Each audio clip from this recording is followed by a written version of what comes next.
Graças a Deus, estamos aqui mais uma vez para aprendermos na Escola Bíblica Dominical. Nós louvamos a Deus pela oportunidade de estar junto com os irmãos. Que Deus em Cristo vos ajude e vos abençoe. Que o Senhor fale conosco nesta manhã. Agradecemos ao Senhor por esta oportunidade. Nós estamos estudando no terceiro trimestre os princípios divinos em tempos de crise. A lição número 8, as causas da desunião devem ser eliminadas. Nós vamos ouvir o hino da nossa harpa cristã, União do Crente com o seu Senhor, o hino 145, com os nossos irmãos do Parque das Colinas, João Vitor, Cimeia, Miriam, Nayara, Lucas, Isimar e Rosana. Tocando violão está o nosso irmão Gabriel. Louvemos ao Senhor.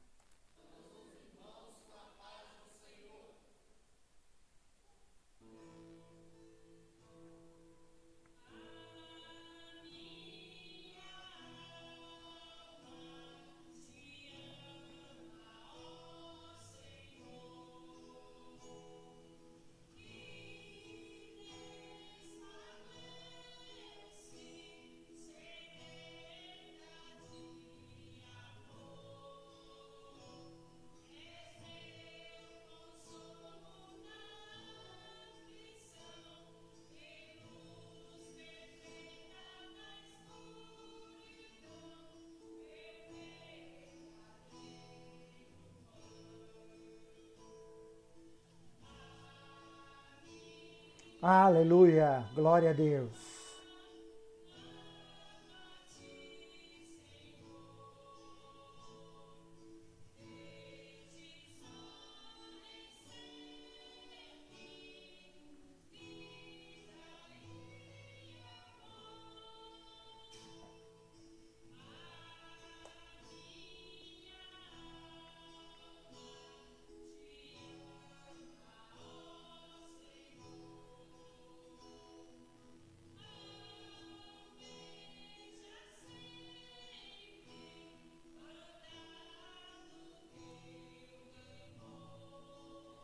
Graças a Deus.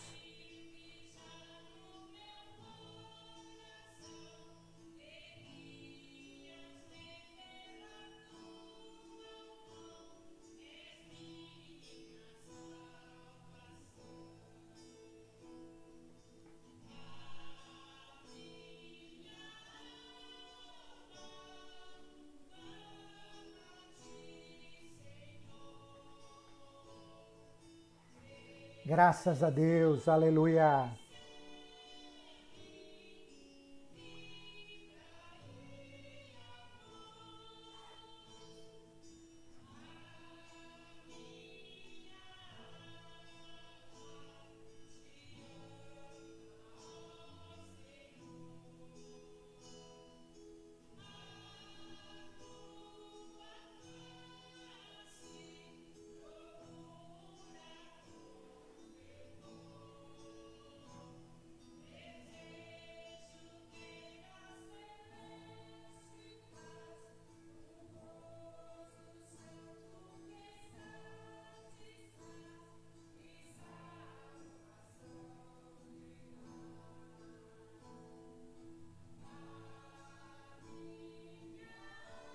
Aleluia, graças a Deus.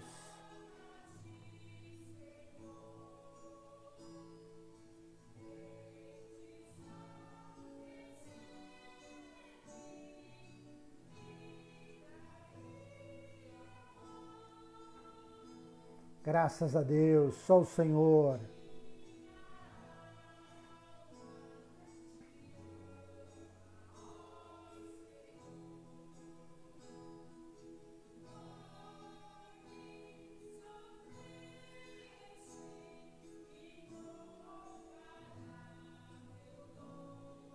Aleluia.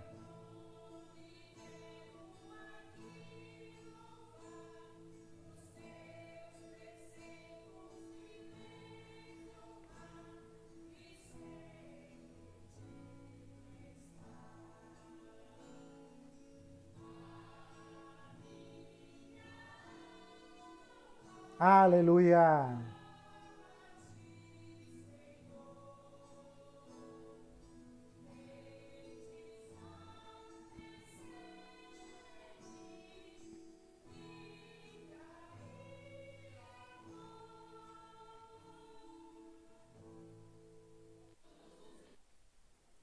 Graças a Deus por estarmos aqui para nós aprendermos nesta manhã esta lição maravilhosa que o Senhor tem nos concedido.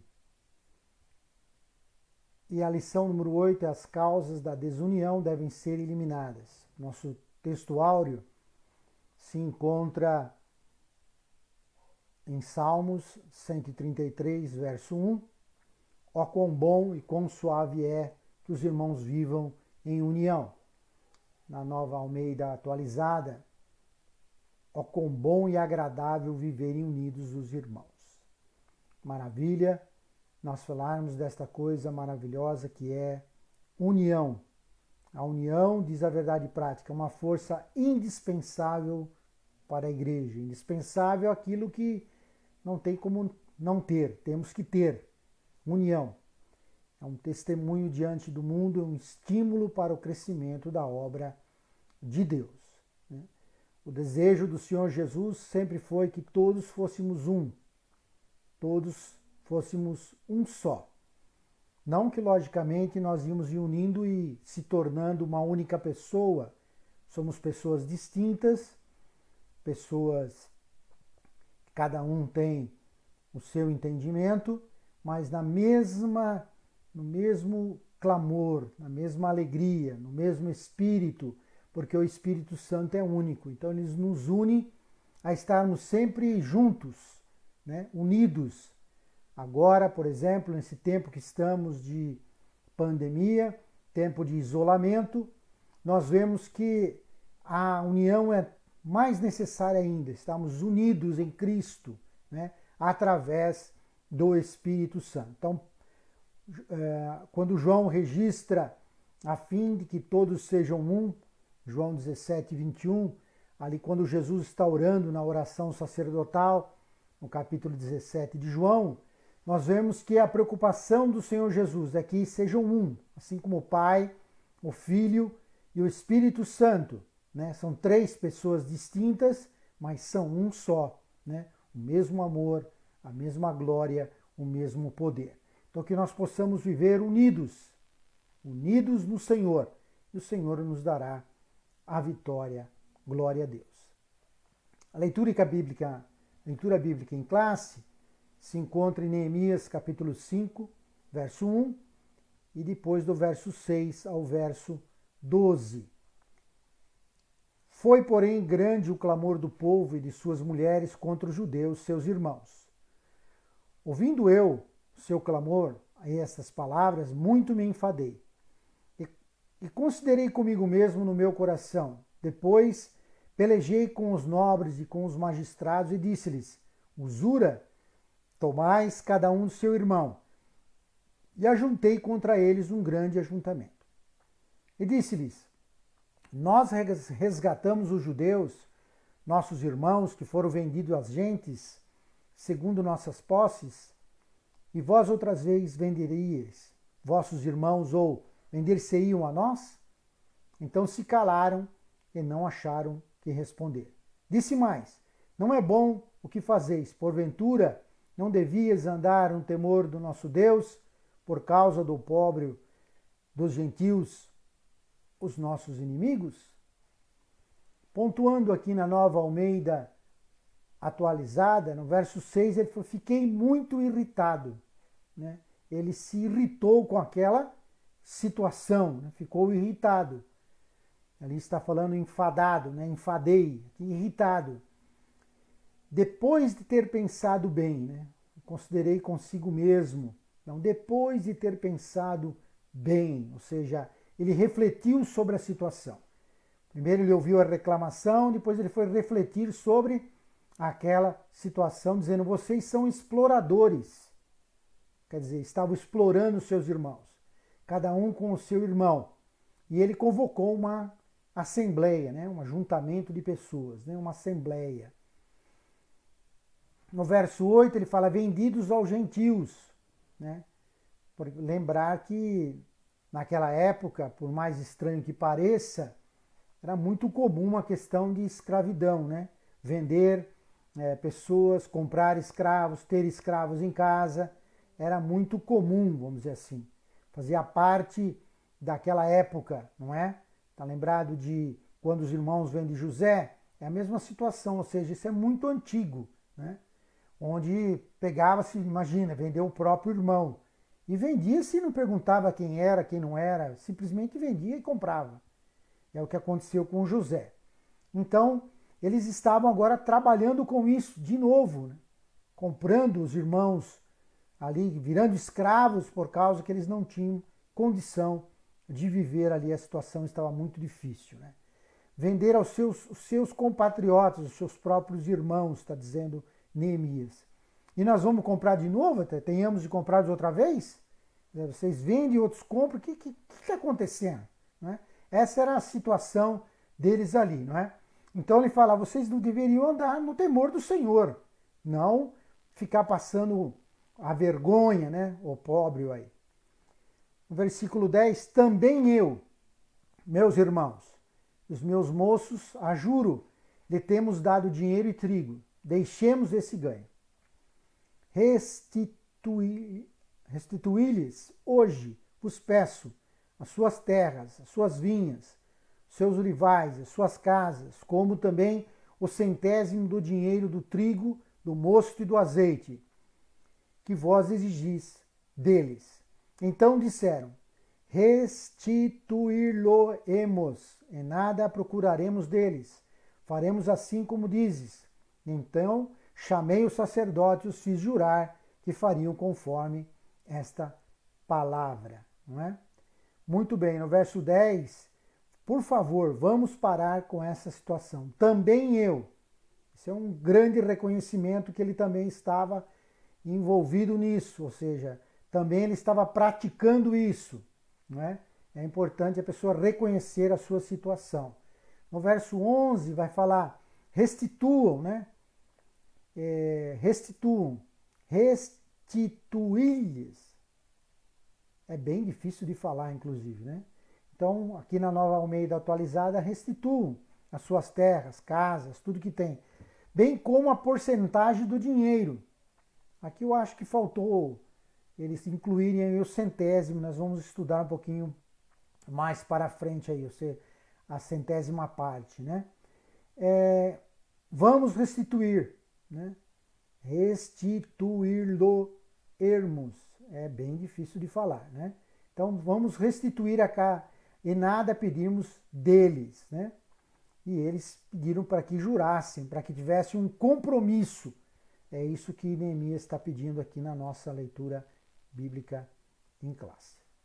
Nossa introdução, nós vamos falar um pouquinho, sempre haverá diferentes classes sociais e potencialmente alguns conflitos. Mas o importante é como resolvemos os conflitos.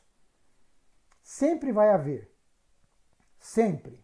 O Senhor Jesus afirma lá em João capítulo 12, verso 5, depois verso 8, pergunta, por que esse perfume não foi vendido por 300 denários e o valor não foi dado aos pobres? É o que pergunta Judas Iscariotes, porque aquela mulher dizendo que era um desperdício, se você ler todo o texto, como assim? Né? Era um perfume muito caro, muito caro. Lembrando que um trabalhador comum ganhava 1 denário por dia, né? Então, se ele ganhava 1 denário por dia, praticamente ele precisava de 1 ano guardando todo o dinheiro para poder comprar o perfume. Daí, imagina o valor do perfume, não é? Imagina o valor do perfume se hoje vamos falar que um trabalhador trabalha a R$ 150 o dia. Quanto custaria esse perfume para 300 dias? Então é importante, era um valor significativo mesmo. Aí no verso 8, Jesus responde assim, porque os pobres estão sempre com vocês, mas a mim vocês nem sempre terão. Então Jesus está dando aí, falando exatamente o que acontece, sempre haverá. Então eu peguei um pouquinho aqui da nossa situação do Brasil, para nós meditarmos e orarmos com respeito a isso, a importância da oração, da intercessão do povo de Deus para que as coisas sejam mudadas, restauradas, né? Fazer com que a nação se torne uma nação próspera, uma nação abençoada. Muito bem. Então aqui está a renda mensal das famílias. O IBGE ele não trabalha com classes sociais, né? O IBGE ele trabalha com renda familiar de 3 pessoas, considerando uma família de 3 pessoas. E o PNAD é o que trabalha com classes sociais, tem outros critérios, nós não vamos entrar no mérito. Mas você vê que aqui de 2019, o salário mínimo sendo R$ 998, a maioria das pessoas estão ganhando aqui até 3 salários mínimos, né? Até 3 salários mínimos, R$ 2.994. Então, irmãos, não é nós pensarmos que nós temos lá alguém no 1% ganhando mais do que 20 salários mínimos, né? 3% ganhando de 10 a 20 salários mínimos. 12% ganhando de 5 a 10 e 18% ganhando de 3 a 5. Não é pegar essas pessoas que estão ganhando mais e fazer ganhar menos. Isso não é o objetivo. Isso nunca deve ser o pensamento do cristão. O pensamento do cristão deve ser de prosperar, de crescer, né? Pedir a Deus que abençoe as outras pessoas. Uma das funções da igreja é abençoar o mundo, abençoar as pessoas, abençoar aqueles que estão ao nosso lado. Então é pedir ao Senhor, orar ao Senhor para que todos esses que estão debaixo da pirâmide subam, vão para melhorem, né? Porque tem pessoas recebendo muito pouco, a família vivendo com uma renda muito pequena. O que Deus quer que nós sejamos abençoados, não é? Pedir a Deus que nos abençoe o tamanho do nosso país que está aí à direita. E quando nós olhamos por estado, a coisa piora, né? As coisas pioram. Você vai para o estado do Maranhão, a renda lá familiar é a mesma pesquisa. A renda familiar, ela chega a ser R$ 635 por pessoa. Para os irmãos verem qual a dificuldade que existe nesse local, né? No Maranhão. Então, a dificuldade que tem lá. Então, nós vemos que tem estados os mais escuros, né? Que nós vemos aí uma renda de R$ 1.500 a R$ 2.000 por família, né? Por família. Nós estamos falando, não é por pessoa, não, é por família, é para 3 pessoas. E outros vai diminuindo, né? Nós temos mais do que 2.500, se encontra, por incrível que pareça, no Distrito Federal. Por quê? Porque lá tem uma massa de servidores públicos enorme ali, e aí acontece que o salário do servidor público ele está acima da média, muito acima. Então dá uma questão de valores maiores por pessoa, né? Então por isso que acontece, só no Distrito Federal, Goiás, ele fica entre 1.000 e 1.500 e o Distrito Federal acima de R$ 2.500. Então, para nós vermos a situação de pobreza que ocorre, que é o que estava acontecendo lá no tempo de Neemias, para nós darmos uma vislumbrada no que acontece também no nosso país, para a gente despertar, para orarmos pelo nosso país, para que Deus tenha misericórdia de nós e tire esses milhões e milhões de desempregados que existem, 12, 13, já ouvi números gigantescos, né? E aumentou muito com a pandemia, que nós possamos orar a Deus para que Deus nos ajude, para que Deus olhe para o Brasil, para que Deus olhe para a nossa nação, para que Deus tenha misericórdia da nossa nação. Então, olhando para o texto que foi escolhido em Neemias 5, vai falar do centésimo. Até usei a Almeida Revista Corrigida, porque também a King James, que fala a centésima parte. Na Nova Almeida, tiraram a centésima, você perde a dimensão. É uma falha aí na tradução, aí deveria ter deixado a centésima parte como está na King James. Então, nós estamos falando de 1% ao mês, segundo a enciclopédia Beacon, eles falam o seguinte, era 1% ao mês, que daria 12% ao ano. E eles estavam falando do que? Considerando isso como o que? Exagerado sobre os irmãos. Nós vamos entender o porquê depois. Se nós olharmos para o Brasil, irmãos amados, 1% aqui nós estaríamos dando um pulo de alegria da situação que nós vivemos atualmente, né? Há um ano atrás, em 2019, nós estávamos com juros tão violentos, né? Se nós olharmos para... Aqui tem uma quantidade de juros, não sei se está bom, dá para ver aí, mas para vocês verem, um crédito pessoal não consignado era 120% ao ano. 120% ao ano em 2019, né? E passou para em 2020, agora está em 80% arredondando. 120%. Nós estávamos falando ali, os judeus estavam cobrando 12 ao ano. Aqui 10 vezes mais, 120% ao ano, um crédito pessoal. Então olha a situação, né? Você começa com 10 e depois deve mais do que isso no final do ano.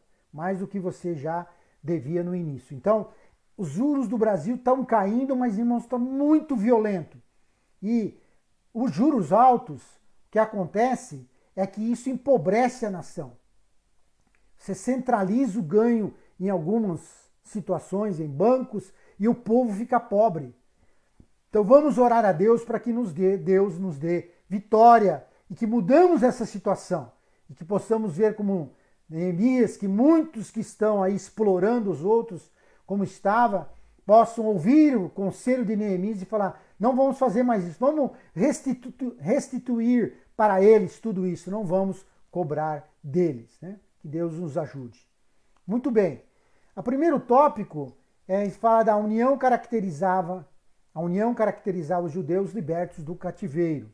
A união, fazia parte. Qual era a base desta união? Quem era a base? Deus. A diferença é você ter que Deus como base. Isaías 45:5 vai falar, eu sou o Senhor e não há outro, e além de mim não há Deus. Eu cingirei mesmo que você não me conheça. Então a base tem que ser quem? Deus. Porque sendo Deus como base, as bênçãos de Deus fluem, o amor de Deus flui. E Deus vive tão unido, Pai, Filho e Espírito Santo, que nos ensina a viver unidos. Então quando eles chegaram, a primeira coisa que eles foram fazer da Babilônia foi restaurar o altar. Restaurando o altar, eles começaram a servir a Deus no altar, começaram a servir ao Senhor, começaram a sacrificar ao Senhor, celebrar ao Senhor, não é? Depois demorou um pouco, dado que Ciro morre, seu filho assume, fica 15 anos parado, e eles começam e reconstroem o templo depois com Dario. E eles fazem ali o templo para quê? Para adorar, para glorificar, para exaltar. Então eles estavam imbuídos nesse caminho, né? E depois não se sabe muito o porquê, mas quase 80 anos depois, Neemias chega para restaurar as muralhas ali da cidade, né? As muralhas foram restauradas muito tempo depois ali do cativeiro, né? Ficaram 70 anos, ficaram mais 80 anos sem muralhas, né? Mas eles reconstruíram a muralha. Por quê? Porque o povo estava animado, o povo estava unido, o povo estava com um objetivo só. O nosso objetivo, o objetivo do cristão, é ir para o céu e ajudar as pessoas a irem para o céu. Esse deve ser o nosso objetivo, onde nós caminhamos para o céu e vamos levando os outros junto conosco, para não chegarmos no céu sozinhos, né? Queremos que mais gente vá conosco. Vamos viver uma vida aqui plena, servindo ao Senhor, e uma vida glorificando o nome do Senhor, uma vida que Deus se agrada e nós queremos estar sempre com o Senhor. No 1.2 diz assim, essa união entre judeus simboliza a união que deve haver na igreja de Deus. Então está falando de nós agora. Esta união dos judeus tem que simbolizar a união que deve haver entre nós. Quando nós olhamos para a vida do cristão, nós vemos que o amor de Deus o constrangeu, o Espírito Santo entrou na sua vida, ele se entregue ao nascer de novo, à regeneração, quando a pessoa crê no Senhor Jesus Cristo. Então Paulo, quando fala aos Gálatas, ele diz, porque nem a circuncisão é coisa alguma, nem a incircuncisão, mas o ser nova criatura. Isso que importa, é ser nova criatura. Não nós estamos preocupados se somos judeus ou não somos judeus. Isso não importa. Né? Isso não tem importância alguma, como disse Paulo. E a todos os que andarem em conformidade com essa regra, paz e misericórdia seja sobre eles e sobre o Israel de Deus. O Israel de Deus é a importância que nós devemos pensar. Somos agora o Israel de Deus. Somos aqueles que foram chamados por Deus. Fomos resgatados pelo Senhor. Fomos tirados do mundo, regenerados. E agora servimos ao Senhor com alegria. Nosso Deus fez isso. Então a igreja começa com um novo nascimento. O novo nascimento é o que faz com que a igreja tenha um novo corpo, seja viva, né? Ela tenha vida e vida em abundância. Bendito seja o nome do Senhor Jesus. Então, ela tem que viver em abundância, ela tem que viver com graça, ela tem que viver com misericórdia do Senhor. Então, nós olhamos para a situação, vemos que Deus operou o grande milagre.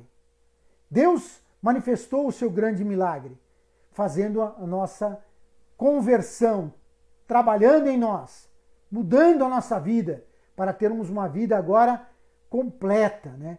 Uma vida transformada no glorioso nome do Senhor Jesus. Então nós olhamos aqui que Deus, ele transforma. Então Paulo, escrevendo aos Efésios, ele diz assim, 4:1-3, por isso, eu, prisioneiro do Senhor, peço que vocês vivam de maneira digna da vocação que foram chamados, com toda a humildade, suportando uns aos outros em amor, fazendo tudo para preservar a unidade do Espírito Santo no vínculo da paz. Então Deus está agora onde? Na família. Deus mudou a família, Deus transformou poderosamente a família. Ele faz com que a família possa operar agora o seu milagre através da família, onde ele trabalha com cada um na família. Ele faz com que a família agora possa ser ali aquele pequena igreja, né? Uma pequena igreja, a igreja na família, para depois ela expandir para a igreja como um todo, o corpo de Cristo. Então nós temos que suportar uns aos outros. Por que temos que suportar? Porque temos dificuldades, porque somos pessoas, né? A igreja é pessoa. Então, a igreja, ela trabalha com pessoas, não são máquinas. Então, às vezes nós erramos, pecamos, né? Ofendemos a outra pessoa sem querer, ou até querendo mesmo, e depois a gente tem que fazer o quê? Se reconciliar, pedir perdão. Esse é o trabalho, isso é onde Deus opera um milagre na vida das pessoas. É transformando as pessoas em novas vidas. Mas somos pessoas. Então erramos, pecamos e precisamos suportar uns aos outros, né? Precisamos trabalhar isso. Depois também em Efésios capítulo 2, verso 13 e 14, Paulo vai falar, mas agora em Cristo Jesus, vocês que antes estavam longe, foram aproximados pelo sangue de Cristo, porque Ele é a nossa paz. Ele é a nossa paz. Foram aproximados pelo sangue de Cristo, porque Ele é a nossa paz. De dois povos Ele fez um. Na sua carne, derrubou a parede de separação que estava no meio, a inimizade. O texto específico está falando entre judeus e não judeus, judeus e gentios. Mas nós vamos aplicar para nós aqui, né? Nós que estávamos separados, agora conhecemos a Cristo, estamos juntos, não podemos viver mais agora com um muro de separação. Não podemos pôr um muro de separação de classe social, não podemos pôr um muro de separação se a pessoa tem ou não tem dinheiro, não podemos pôr um muro de separação por cor, por raça, por nada. O muro da inimizade foi derrubado, então que nós não venhamos com os nossos preconceitos, colocar muros no meio.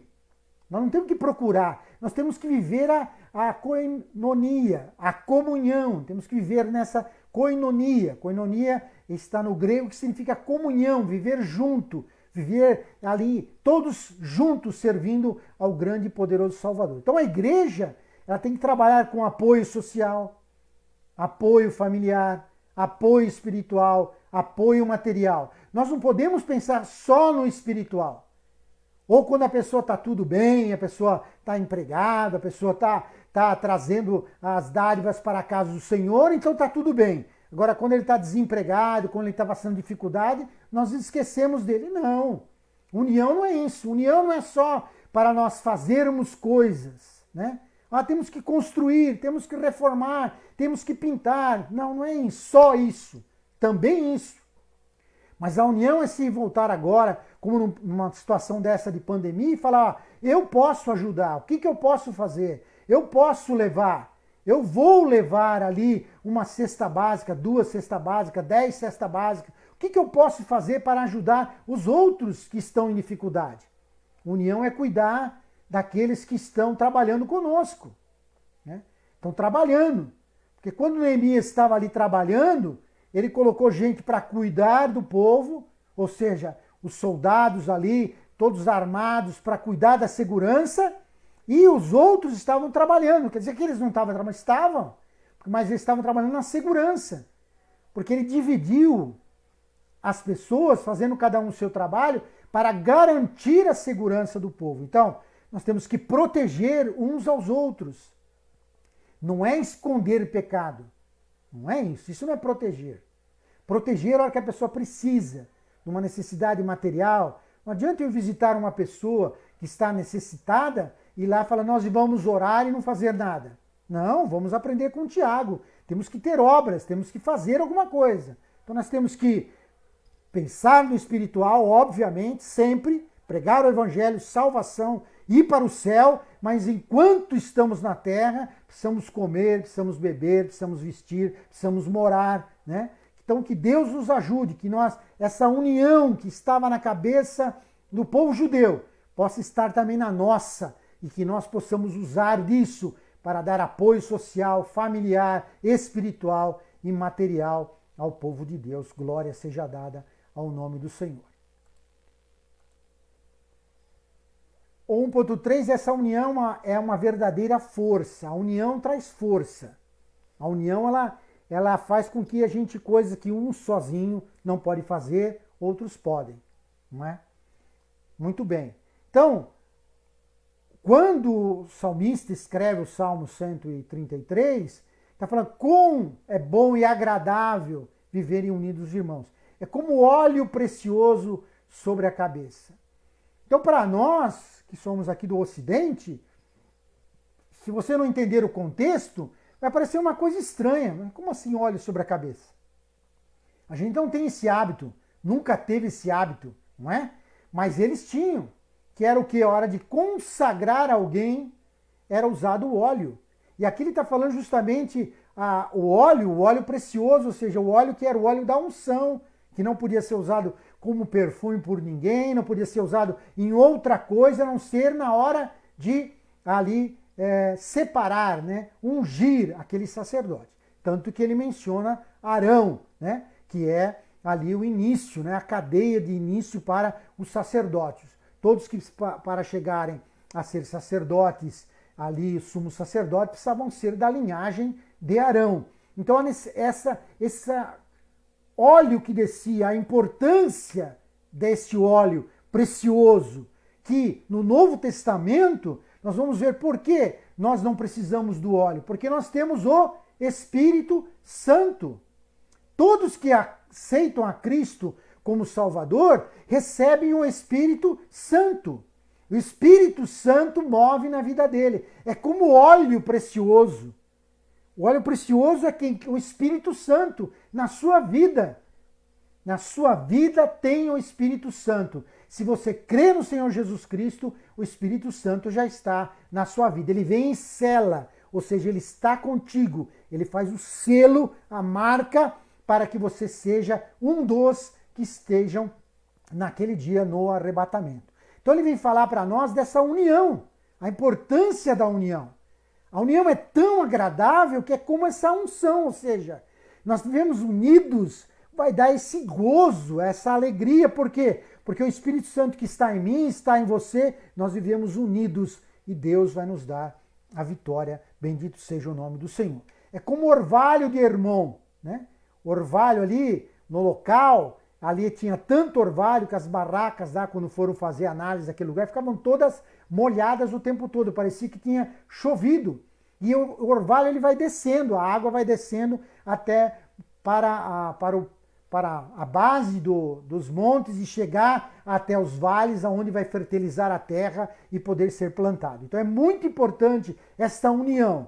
União considerada como o óleo, quer dizer, o Espírito Santo conosco, e nós estamos juntos aí com o Espírito Santo, e esta água gloriosa para fertilizar. Né? A água ela serve para saciar a sede, era para fertilizar. É outra figura do Espírito Santo, a água. Glória seja dada ao nome do Senhor. É tão forte a união que, como disse lá em Eclesiastes, o grande pregador, né, é melhor serem dois do que um. Sempre dois é melhor que um. Por isso que a igreja fala de união. É sempre, não é viver sozinho, é viver unido. Né?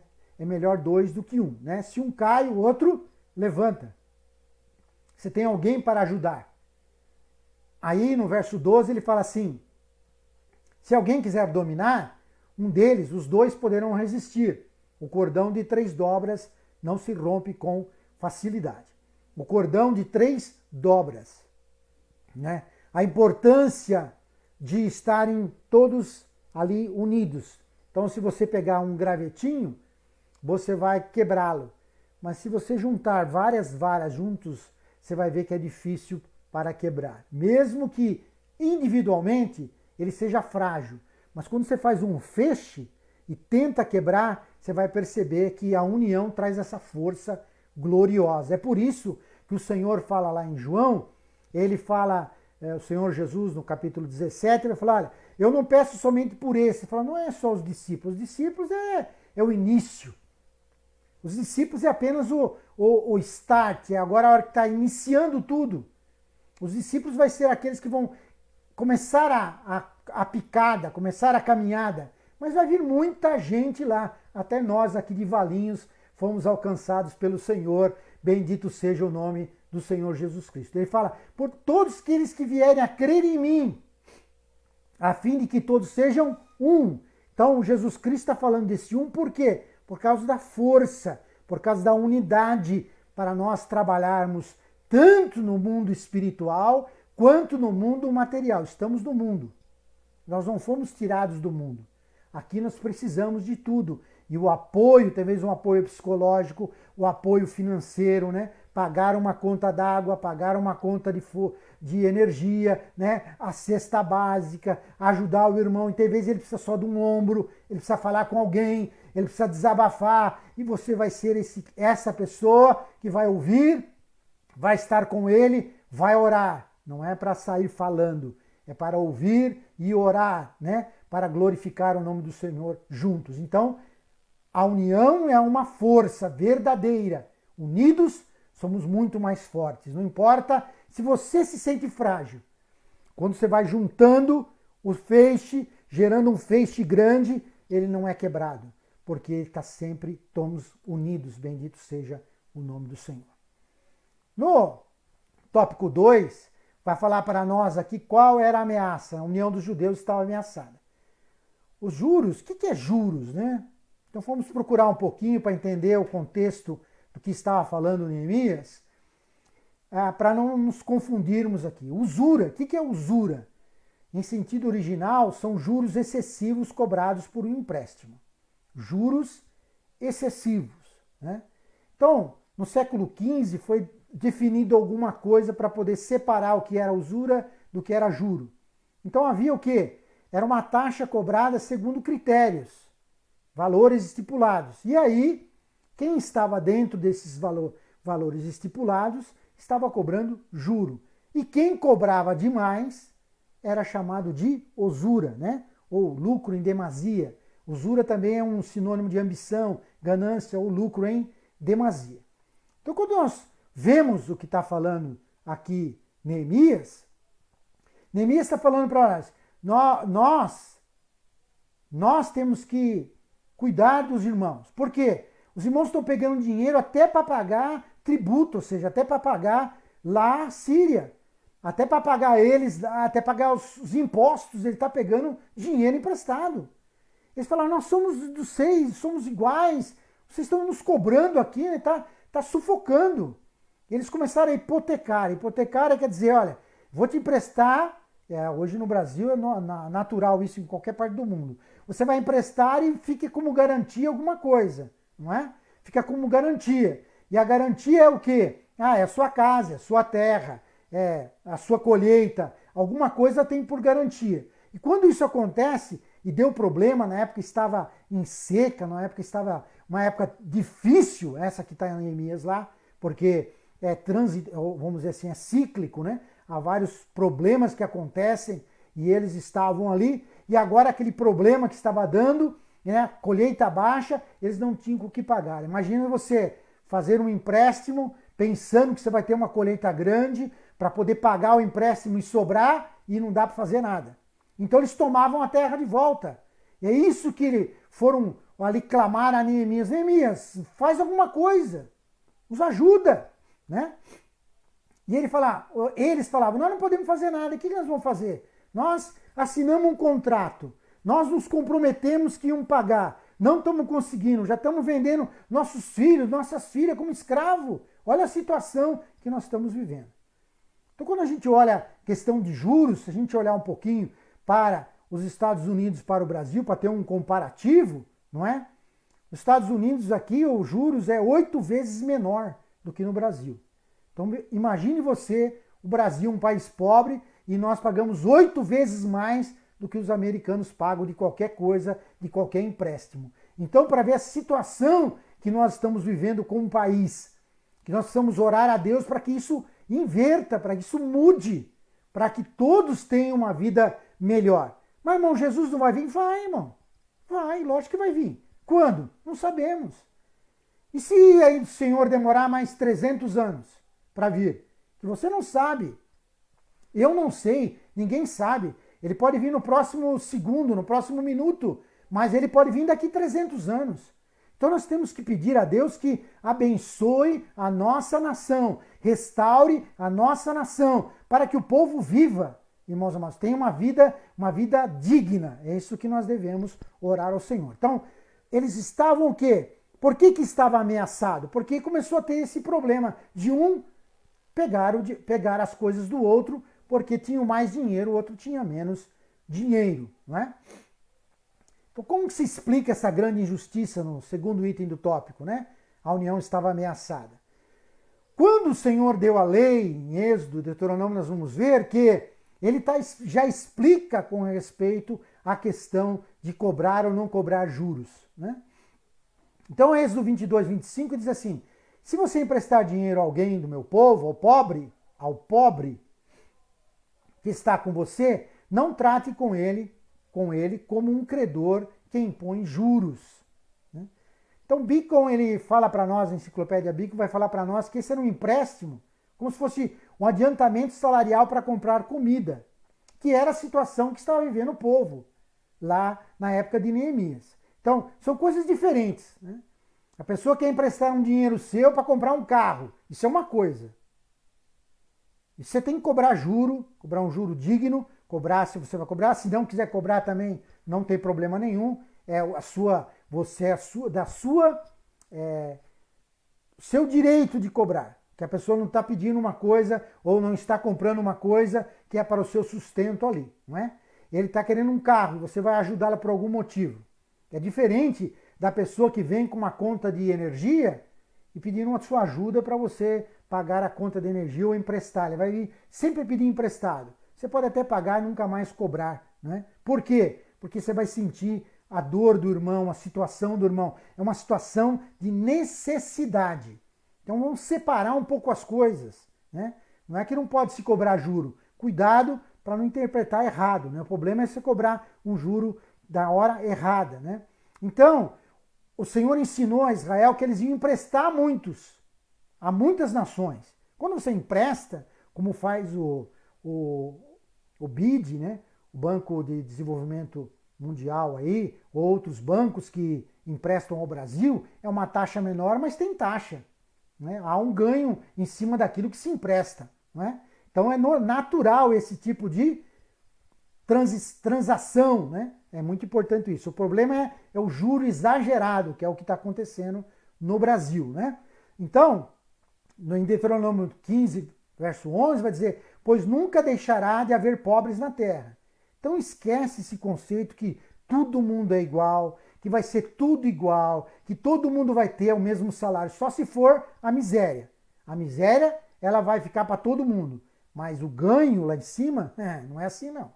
Então cuidado com esse conceito, você pode ter um conceito errado, não existe isso, não vai existir nunca, porque o próprio Senhor disse: porque nunca deixará de haver pobres na terra. Cuidado, tá? Cuidado para você não entrar nesses conceitos por aí, né, ensinando que todo mundo é igual. Nunca vai acontecer isso. E por que não há? Porque Deus quer que você exercita a misericórdia. Deus quer que você exercita o amor. Deus quer que você exercita compaixão. Ele quer que você trabalhe com isso, para que o nome do Senhor seja glorificado na sua vida. Então, o Senhor sempre ensinou. Sempre ensinou. Então, quando nós vamos para o Novo Testamento, vai dizer assim, ó, Lucas 6,31, façam aos outros o mesmo que vocês querem que eles façam a vocês. Olha, se nós só vemos essa frase, e se nós fizermos só o que está escrito nessa frase, irmãos, muda muita coisa. Façam aos outros o mesmo que vocês querem que eles façam a vocês. Então, cuidado. Né? Vamos fazer o bem. Fazer o bem faz bem. Fazer o bem dá alegria. Fazer o bem é maravilhoso. Que a gente possa aprender a exercitar e sempre fazer o bem. Né? É o que diz também no mesmo capítulo, Lucas 6,35, ele vai dizer assim: porém, amem os seus inimigos. Pensa bem isso. Façam o bem e emprestem, sem esperar nada em troca. Aquilo que você puder fazer, faça, sem esperar nada em troca. Porque aquele que dá, verso 38, aquele que dá, olha só, deem e será dado, lhes será dado. Você primeiro dá, ou seja, é um ato seu, é um ato que você faz. Eu dou, eu faço, porque o Senhor me abençoou, eu quero abençoar os outros. E aí a Bíblia vem falando, e você será dado, boa medida, prensada, né? Sacudida e transbordante será dada a vocês. Com a medida que com quem tiverem medido, vocês serão medidos também. Então, se a gente tem misericórdia, será exercitado misericórdia. Se você exercita fazer o bem, será feito o bem. Irmãos amados, é uma semeadura. Vamos semear o bem, vamos fazer o bem. É o que disse Paulo em Atos dos Apóstolos, capítulo 20, verso 35. Paulo dizendo: em tudo tenho mostrado a vocês que, trabalhando assim, é preciso socorrer os necessitados. Ou seja, sempre terá alguém necessitado, que é necessário nós darmos, que nós ajudarmos, né? Perdeu o emprego, está doente, está em dificuldade. A irmã teve uma criança, não tem nem roupa para a criança, não tem fralda. Ou seja, nós temos que fazer alguma coisa. Então alguém tem que trabalhar para sustentar, para ajudar os demais. Faz parte da nossa vida nós ajudarmos os outros, fazer o bem, né? E ele continua: é preciso socorrer os necessitados e lembrar das palavras do próprio Senhor Jesus. Mais bem-aventurado é dar do que receber. Se você procurar em todos os evangelhos, você não vai encontrar essa expressão. E ele diz, as palavras do próprio Senhor Jesus. Mas lembra que Paulo recebeu revelação, né? Paulo recebeu revelação. Ele disse, assim como eu recebi do Senhor, eu vos escrevo. falando sobre a ceia, quando nós lemos todos os meses na ceia. Então, mais bem-aventurado é dar, ou seja, ser solícito, poder dar ajuda, ajudar com dinheiro, ajudar com tempo, ajudar com a sua profissão, fazer o bem, é melhor do que receber. Vamos ficar com essa frase na nossa cabeça para nós fazermos o melhor para o Senhor, para nós exercitarmos a misericórdia, para nós exercitarmos o amor que o Senhor deu, que o Espírito Santo, as ações, o Espírito Santo que deu para nós esse fruto glorioso, possa explodir para fora e nós podemos ensinar, escrever, falar, fazer as coisas. Mais bem-aventurado é dar do que receber. Porque você tem, você está abençoado, você dá, você ajuda, você faz. É hora de exercitar a misericórdia, o amor em tudo, no nome do Senhor Jesus Cristo. Neemias solucionou o problema. É o nosso item número 3, tópico 3, né? Neemias convocou um grande ajuntamento. Neemias fez uma proposta conciliadora. A proposta de Neemias foi acatada. Então, quando nós vemos aqui que Neemias convocou um grande ajuntamento, ou seja, uma assembleia, ele chamou todo mundo. Ele pensou bem. As coisas não podem ser feitas assim, de qualquer forma. Precisa pensar, precisa ter ideias com pessoas maduras, precisa conversar com pessoas que tenham ideias maduras, que são maduros no Evangelho, falar. Por quê? Porque na multidão dos conselheiros tem segurança. Porque nós vamos confirmando, Deus vai nos dando graça, porque nós vamos aprendendo uns com os outros. Coisa mais maravilhosa que existe no ser humano é nós aprendermos a saber sempre que existe alguém que sabe muito mais do que você. Quer seja na sua profissão, por melhor que você seja na sua profissão, tem alguém que é muito melhor que você na sua profissão. Quer seja no Evangelho, por melhor que você pregue, tem alguém que pode pregar muito melhor do que você. Por melhor que você ensine, tem pessoas que vão ensinar muito melhor do que você. Faz parte, porque o ser humano é multifacetado. Deus dá inteligência a cada um. Talento Deus dá conforme Ele quer dar e cada um. Ele deu 1 talento, 2 talentos, 5 talentos. Então que nós possamos entender isso e nos beneficiarmos disso, não ficar com inveja daquele que é melhor, que ele tem mais. Não nada disso. Vamos nos beneficiar aprendendo uns com os outros. Bendito seja o nome do Senhor. Então Neemias está falando, olha, vocês são exploradores, cada um do seu irmão. Ele estava nessa situação e ele precisava solucionar o problema, mas ele foi primeiro pensar. Não é ouvir e sair agindo, é pensar, meditar na situação para ver em que posição eu estou, né? Para ver como que eu estou. E ele foi falar com todo mundo e chamou aquela assembleia para discutir com os nossos irmãos. Então ele falou, olha, nós já compramos com o nosso dinheiro irmãos dos gentios. E agora nós estamos vendendo aqui mesmo, nós estamos entre nós mesmos, vamos vender, fazer escravo. Que situação é essa? Aí Neemias vai fazer uma proposta conciliadora.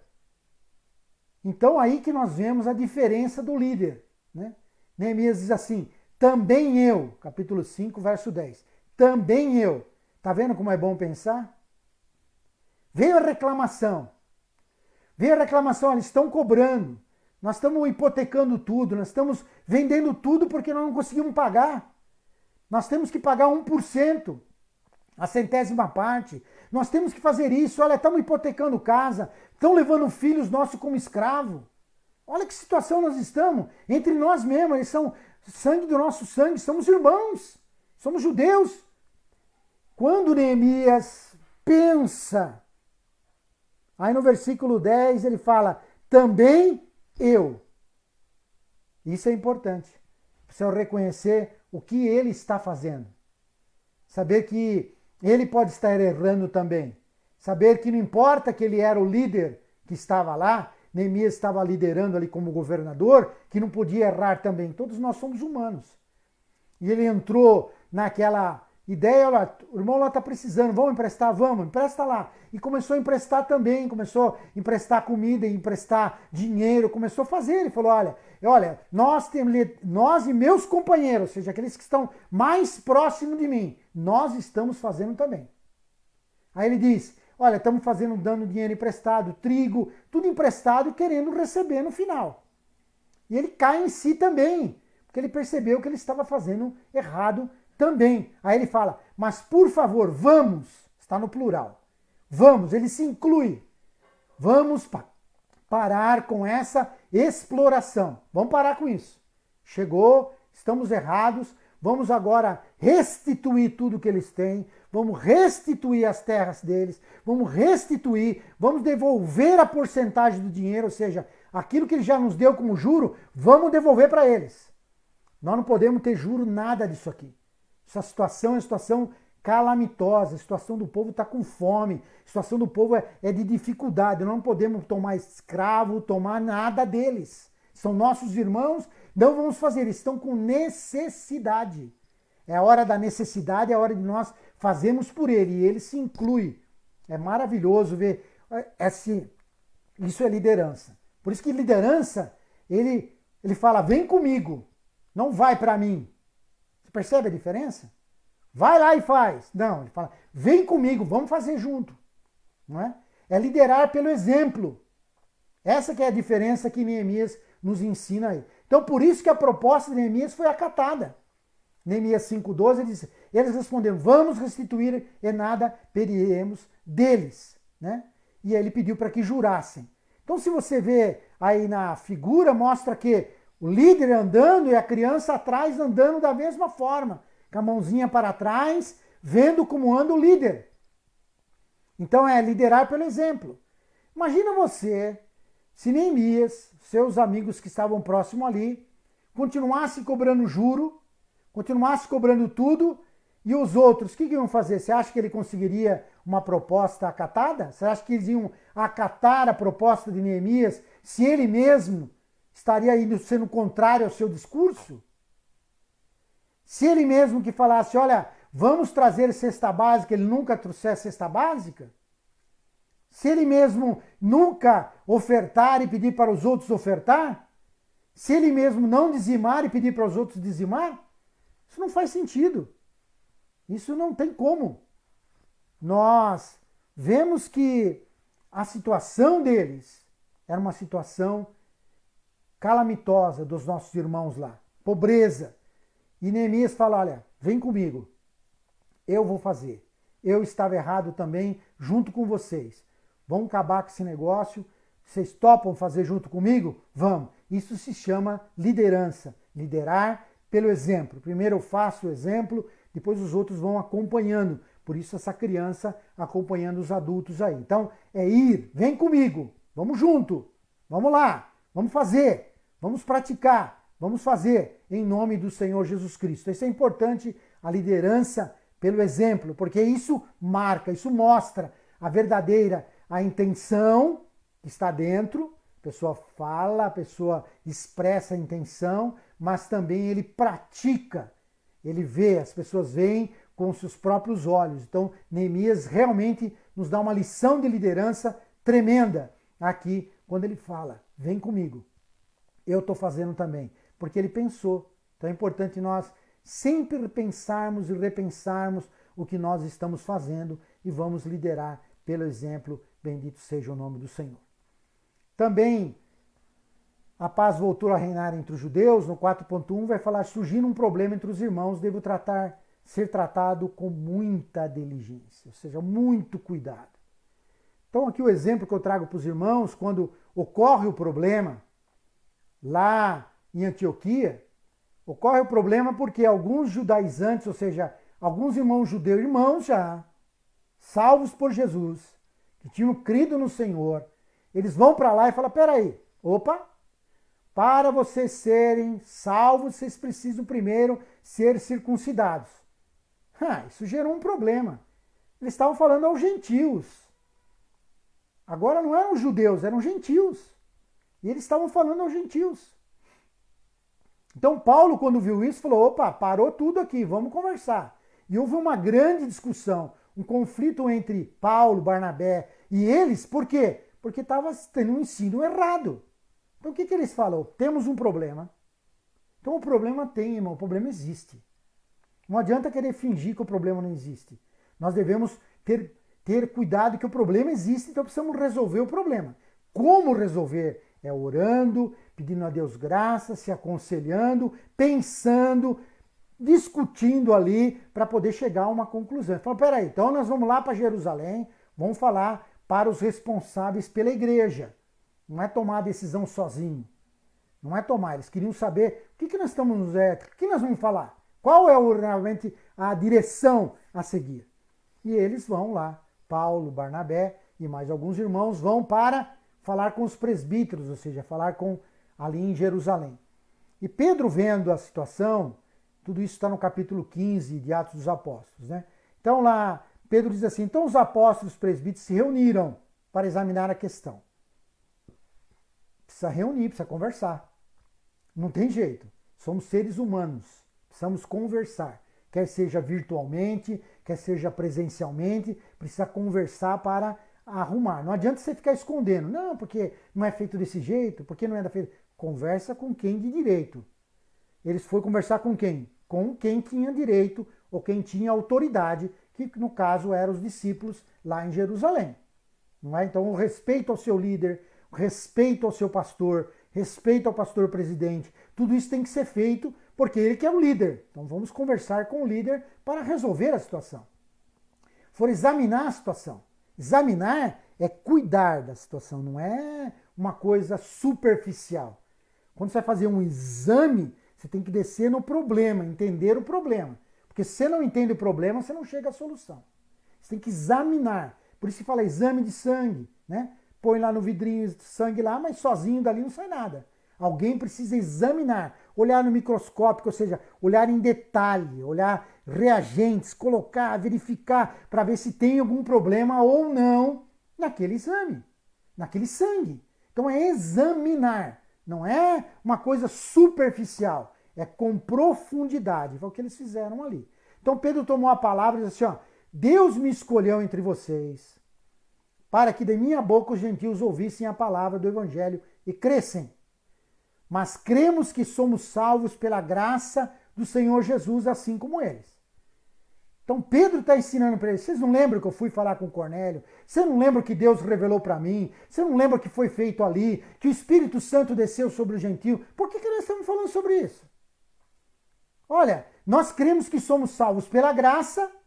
Olha, Pedro falando, não é Paulo não. Nós cremos que somos salvos pela graça e eles também creem que somos salvos pela graça. Ou seja, não importa se são judeus ou não judeus, não importa se são ou não, nem isso não interessa. O que interessa é nós sermos salvos pela graça de toda a nação, toda a tribo, de toda a língua, né? Tem tudo lá quando nós olhamos no Apocalipse.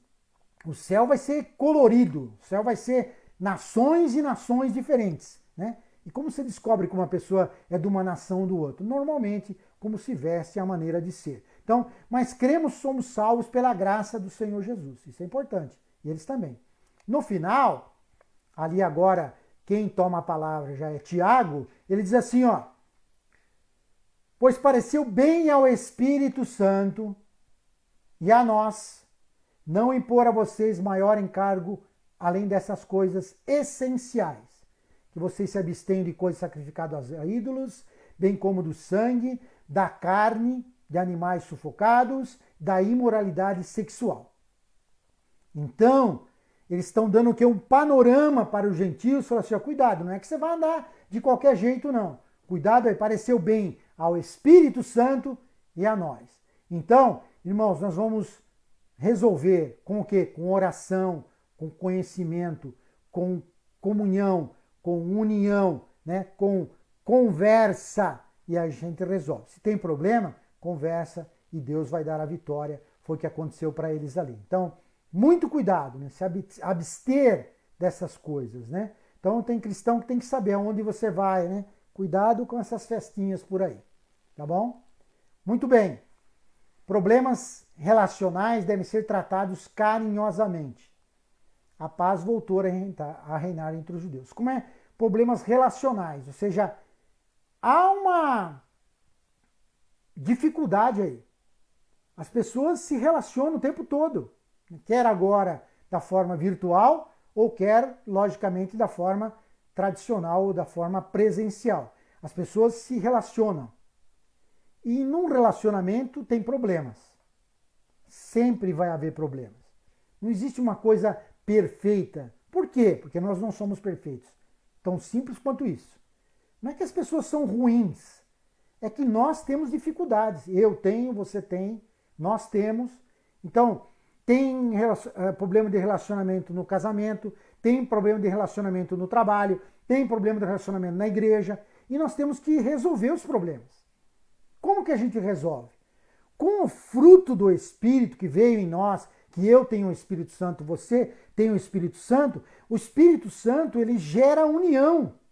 Por quê? Porque o Espírito Santo ele é amor, né? O fruto do Espírito é o que? Amor, é gozo, é paz, é longanimidade, é benignidade, é bondade, é fé, é mansidão, temperança. Então tudo isso faz com que as coisas se unam. Por quê? Eu vou ser longânimo, ou seja, vou entender a pessoa. Tem vezes a pessoa fala uma coisa que me ofende, eu vou ser longânimo, porque Deus vai dar vitória e nós vamos nos reconciliar. Né? Tanto que a Bíblia nos ensina se você lembrar que tem um irmão que tem alguma coisa contra você, deixa a sua oferta perto do altar, vai e reconcilia com ele. Mas não é o irmão que tem problema comigo? É. Mas é você que tem que levantar. Porque quando a pessoa tem problema é mais difícil. Às vezes ele encontra dificuldade, mas você pode se levantar, ir lá e reconciliar. Então, problemas relacionais existem e precisam ser resolvidos, não é? Com conversa, com entendimento, sendo longânimo, praticando o amor, né? Que é o fruto do Espírito. Porque o amor, ele mudou a nossa vida. Por isso que Paulo faz esse texto áureo da Bíblia chamado, né, ali no capítulo 13 de Coríntios, né, o amor é paciente, o amor é bondoso, não inveja, não se vangloria, não se orgulha, não maltrata, não procura seus interesses, não se ira facilmente, não guarda rancor.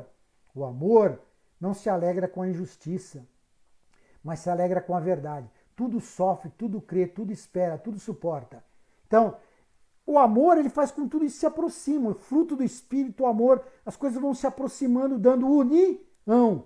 Para que esse problema que existe, a pessoa tem problema. Sabe o que acontece? Que a gente deve aprender, que tem vezes para nós uma coisa seja tão simples de resolver, e para a pessoa é uma montanha. Para nós não tem dificuldade, mas para aquela pessoa é uma montanha gigantesca. Ela não vê jeito nenhum. E tem vezes que só um abraço, só um choro junto, uma oração junto, resolve o problema. Então, nunca ignore a dor do próximo. Porque para você aquilo pode ser insignificante. A pessoa me maltratou lá, você deixa para lá. Você perdoa e deixa para lá. Para outra pessoa aquilo machuca de uma tal forma, ela não consegue trabalhar com aquilo, não dorme de noite. Então não ignore o sofrimento do outro. Né? Mas glória seja dada ao nome do Senhor, que o amor, o Espírito Santo, ele vai fazer com que nós superamos tudo isso. E esses problemas de relacionamento, trabalhados carinhosamente, com cuidado, com carinho, porque a pessoa merece o carinho. É seu irmão, é sua irmã, é seu pai, é sua mãe, é sua igreja, é o seu pastor. Carinho, que nós possamos executar isso, para que as obras da carne que afasta, as obras da carne afastam a união, as obras da carne estraga a união de um casamento, por exemplo, é destruído pelo adultério. Não é? Ele é dilacerado pelo adultério. Por quê? Porque são obras da carne. Então a obra da carne, ela afasta a união. Mas a obra do Espírito, ela junta, ela cresce, faz com que a igreja cresça e a igreja glorifique e exalte o nome do Senhor Jesus Cristo. Concluindo, façam aos outros o mesmo que vocês querem que eles façam a vocês. Faça isso, né, hoje e sempre, né? Fazer o bem faz bem. Fazer o bem nos dá uma alegria interna que a gente não consegue compreender. Estender a mão amiga. Mas ele errou para comigo. Estender a mão amiga. Estender a mão. Dar o perdão. É o que nós estamos sempre ouvindo. Liberar perdão. Ou seja, é você perdoar mesmo. Foi o que Jesus ensinou. Perdoa aqueles que... Senhor, perdoa. Assim como nós também perdoamos. Não é assim que está escrito? Perdoa as minhas ofensas. Só que aí vem uma continuação do versículo. Assim como nós perdoamos. Então que nós possamos exercitar isso. Para sermos unidos, né? Sairmos dessa pandemia com aquela união poderosa. Um povo unido, um povo que glorifica, que exalta o nome do Senhor. Para ajudar nos problemas espirituais, para ajudar nos problemas relacionais, com carinho, com se ajudando os outros, para resolver os problemas materiais. A pessoa está doente, a pessoa está necessitada. Não é esquecer e largar lá, é cuidar, unidos no mesmo propósito. Deus em Cristo nos abençoe. Nesse domingo, que Deus te dê vitória, nesse domingo, nesta semana. Fique na paz de nosso Senhor Jesus Cristo. Querido Deus, no nome de Jesus, abençoa o teu povo, dá vitória ao teu povo, que essa união gloriosa fique conosco, Senhor, que o teu Espírito Santo abençoe a todos, no nome do Senhor Jesus Cristo. Deus em Cristo abençoe a todos. Glória a Deus.